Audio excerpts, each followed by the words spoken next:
Bueno, me dices algo cuando puedas, ¿vale? Итак, слова знакомы, но что от вас хотят? Подтвердить новое время? Написать, когда будет возможность? Или просто дать знать, что вы прослушали сообщение? Hola Natalia, mira, te mando un audio porque al final la visita del piso de esta tarde se tiene que retrasar un poco. El propietario no llega antes de las 7, así que si te va bien quedamos directamente en la puerta a las 7:15. Lo único es que necesito que me confirmes antes de las 5 porque hay otra persona interesada. Me dices algo cuando puedas, ¿vale? Скорее всего, вы услышали «писо», «esta tarde», «siete», «otra persona». Все слова вы знаете. Мозг быстро собрал из них правдоподобную версию. Сегодня просмотр примерно в 7. Но вы все еще прокручиваете у себя в голове «me dices algo cuando puedas?» и по привычке отвечаете «sí, vale». Но этим ответом вы пока не подтвердили ни время, ни сам просмотр. Вы поняли знакомые слова и пропустили действие, ради которого вам прислали аудио. Вот в чем ловушка голосовых сообщений на испанском. Общий смысл вы уловили, отдельные слова поняли, а действие, то, ради чего вам прислали аудио, потерялось. Сегодня мы не будем переводить это голосовое сообщение слово за словом. Я дам вам алгоритм из 3 прослушиваний, с которым легче принимать быструю испанскую речь в WhatsApp и сразу собирать нормальный ответ по-испански. В конце будет еще одно голосовое, уже без субтитров и почти без моей помощи. Если вы живете в Испании, знаете слова и правила, но в живой речи все равно зависаете, сейчас открыта запись в мою сентябрьскую группу «Испанский для жизни». Чуть позже расскажу подробнее, а сейчас проверим, где именно ломается понимание. Почему перевод не спасает? Голосовые сообщения в телефоне давно перестали быть редкой привычкой. По данным, которые WhatsApp опубликовал в 2022 году, пользователи отправляли в среднем 7 миллиардов голосовых сообщений в день.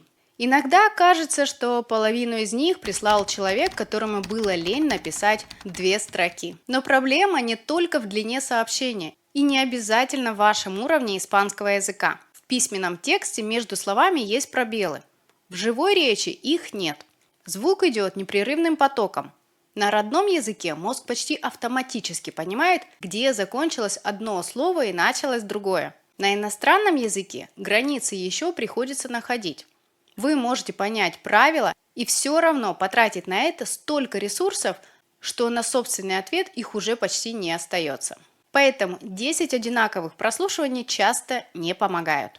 Вы 10 раз пытаетесь выполнить все сразу. Разделить поток на слова, перевести, запомнить детали и придумать ответ. Сейчас мы сделаем иначе. У каждого прослушивания будет только одна цель. Мы не будем ставить себе расплывчатую задачу понять все. Как, скорее всего, вы это делаете в жизни. На каждом прослушивании у вас будет только один вопрос. Первый раз. Контекст. Кто пишет и по какому поводу? Риэлтор, школа, поликлиника. Нам нужна только ситуация. Второй раз. Поворот. Что изменилось? Встречу перенесли? Запись отменили? Появилось новое условие? Третий раз. Действие. Что человек ждет от меня? Подтвердить имя? Прийти? Отправить документ? Или перезвонить? И только после этого мы строим ответ. 3 слова. Контекст, поворот, действие. Не запоминайте их теоретически. Сейчас сразу применим эту схему к тому же голосовому сообщению. Не ловите время и цифры. У вас только один вопрос. Кто пишет и по какому поводу? Hola Natalia, mira, te mando un audio porque al final la visita del piso de esta tarde se tiene que retrasar un poco. Кто пишет и по какому поводу? Это риэлтор? Сообщение касается сегодняшнего просмотра квартиры. Все. На первом проходе мне пока не нужны ни 7 часов, ни 5 часов, ни другой кандидат. Одним вопросом мы сократили длинное голосовое до одной карточки. Просмотр квартиры сегодня. Если вы пытаетесь уже здесь перевести «Mira, te mando un audio porque» и каждое последующее слово вы рассеиваете свое внимание еще до того, как началась важная информация.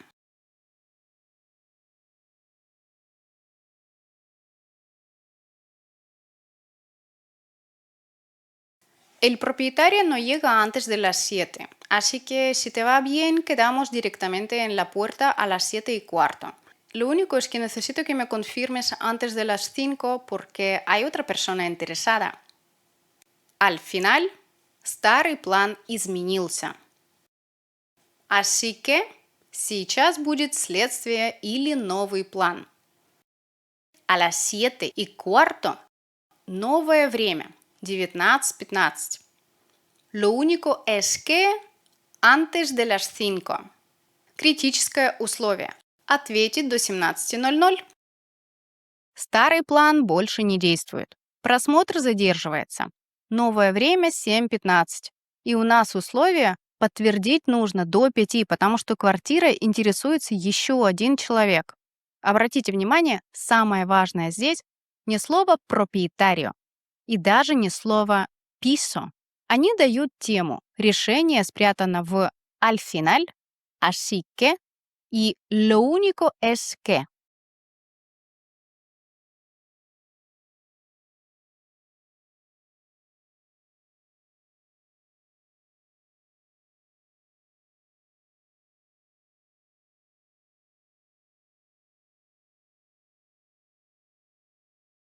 ¿Me dices algo cuando puedas, vale? Теперь вопрос не что означало каждое слово, а что человек ждет от меня. От вас ждут двух вещей. Прийти в 7:15 и подтвердить это до 5.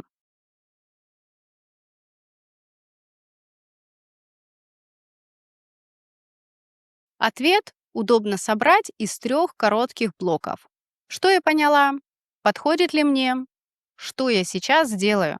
Тем самым, если вы что-то неправильно поняли, ваш собеседник вас поправит. Entonces, la visita se retrasa y quedamos hoy a las 7:15. Итак, просмотр задерживается и встречаемся сегодня в 19:15. Sí, me va bien.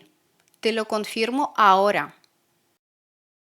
Да, мне подходит. Подтверждаю сейчас. ¿Me mandas la ubicación exacta, por favor? Пришлешь точную геолокацию? А теперь ваша очередь. Не копируйте мой ответ слово в слово. Отправьте риэлтору так, как ответили бы вы сами. Lo único es que necesito que me confirmes antes de las 5 porque hay otra persona interesada. ¿Me dices algo cuando puedas, vale? Возможный естественный вариант. Perfecto. A las 7:15 me va bien. Te confirmo la visita. ¿Me mandas la ubicación exacta cuando puedas? Если время не подходит, не пишите «vale» из вежливости. Скажите прямо «a esa hora no puedo». ¿Habría posibilidad de verlo un poco más tarde? Теперь самый полезный инсайдерский момент. В живой испанской речи есть слова, которые не добавляют новый факт, но помогают говорящему начать, смягчить смысл или организовать сообщение. Например, bueno, pues, mira, nada, a ver и так далее. Их часто называют филлерами или наполнителями. Но складывать все такие слова в мусорную корзину нельзя. Одни можно временно пропустить, а другие предупреждают «сейчас будет поворот» или «действие». Например, из этого сообщения от риэлтора такими маркерами будут «Мира». Неважный факт, а сигнал «Внимание». Смотри, послушай. Аль финаль. Разворот, итоговый план оказался не таким, как ожидалось. Lo único es que. Предупреждающий знак. Дальше часто идет условие, которое нельзя пропустить. Me dices, me confirmas, avísame. Зона действия. Человек ждет вашей реакции. И еще одна ловушка. Me dices algo cuando puedas. Дай мне знать, когда сможешь. Это не просьба «расскажи мне что-нибудь». Это вежливый способ сказать «жду от тебя ответа на испанском». Если голосовое заканчивается на me dices или me confirmas, сердечко под аудио может быть милым, но задачу оно не решает. Поэтому при первом прослушивании bueno или mira можно не переводить. Но как только слышите al final, pero, lo único, así que, necesito que, avísame, включайте свое внимание. Именно рядом с ними часто находятся изменения, условия или действия. Теперь риэлтор присылает второе сообщение. Никаких субтитров. Ваша задача пройти 3 шага. Контекст, поворот, действие.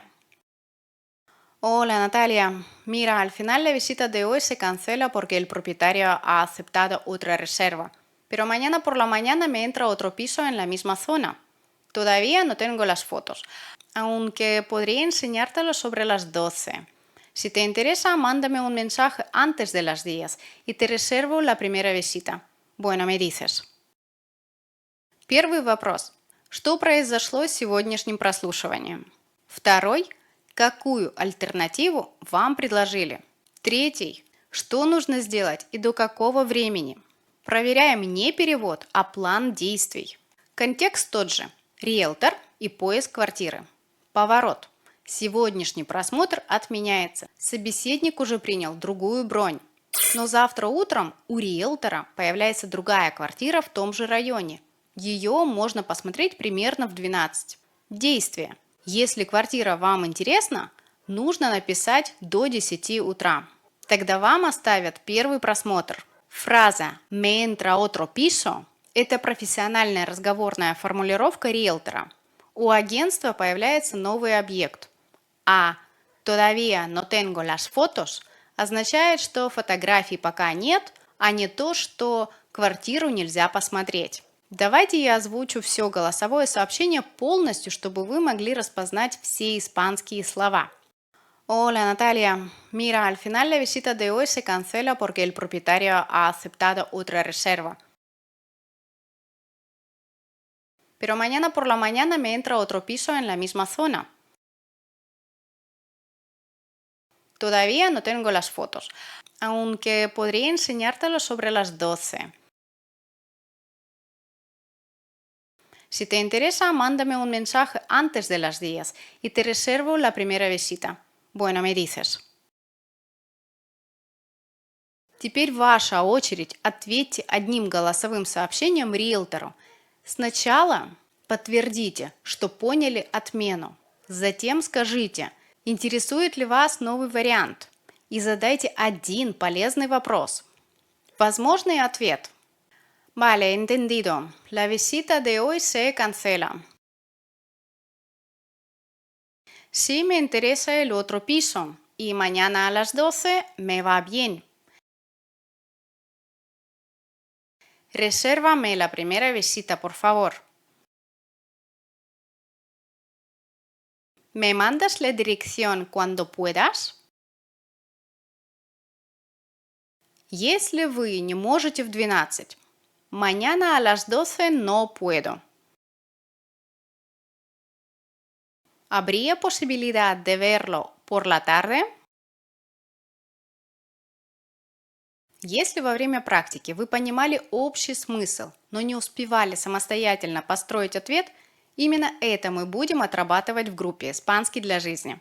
Не просто разбирать готовый текст после того, как уже все понято, а слушать живую реплику, замечать изменения, выделять действия и отвечать в реальном темпе. С середины сентября я открываю небольшую онлайн-группу для русскоязычных взрослых, которые живут или собираются жить в Испании, начинают учить испанский с нуля или имеют небольшую, но системную базу. Занятия будут проходить 2 раза в неделю по 60 минут. В группе не более 5-6 человек, и все занятия провожу я лично. Мы будем тренировать не идеальные диалоги из учебника, а ситуации, где собеседник меняет время, присылает голосовое, задает неожиданный вопрос и ждет ответа. Сначала с опорой, потом без нее. Микрофон будет работать не только у меня одной, отвечать придется и вам. Чтобы узнать программу и понять, подходит ли вам группа, напишите мне в Telegram или в Instagram. Все контакты я также оставлю под видео. Сохраните себе не список из 20 фраз, а 3 вопроса. Кто говорит и о чем сообщение? Что изменилось? Где al final, pero, lo único, en vez de, ya no? Что от меня хотят и до какого времени? Как я это подтвержу своей фразой? И для ответа используйте не заученный длинный шаблон, а 3 коротких движения. Entonces, si lo he entendido bien. Кратко повторяю главное. Si me va bien, a esa hora no puedo. Сообщаю свое решение. Te confirmo ahora. Me mandas. ¿Habría posibilidad de? Делаю следующий шаг. Этой структуры достаточно, чтобы перестать отвечать «бале» на все подряд и начать управлять голосовыми сообщениями, даже если вы не разобрали каждое слово. Напишите в комментариях свой ответ на второе голосовое. Не перевод и не список слов, а именно сообщение, которое вы отправили бы риэлтору. Я посмотрю ваши варианты, а вы заодно увидите, что один и тот же смысл можно выразить по-разному. В реальном разговоре нам нужна не единственная идеальная фраза, а понятный и уместный ответ. Сохраните видео и через пару дней снова включите оба голосовых сообщения из WhatsApp. Но на этот раз не читайте разбор, сначала пройдите все 3 шага самостоятельно. И отправьте этот выпуск человеку, который открывает испанские голосовые сообщения, видит длительность 47 секунд и сразу понимает, сегодня у него будет внеплановый экзамен. Если вы еще не подписаны, обязательно это сделайте. Ведь здесь мы говорим об Испании и испанском языке. А на сегодня я прощаюсь с вами. Спасибо, что были со мной. До скорого в следующем видео. Hasta pronto!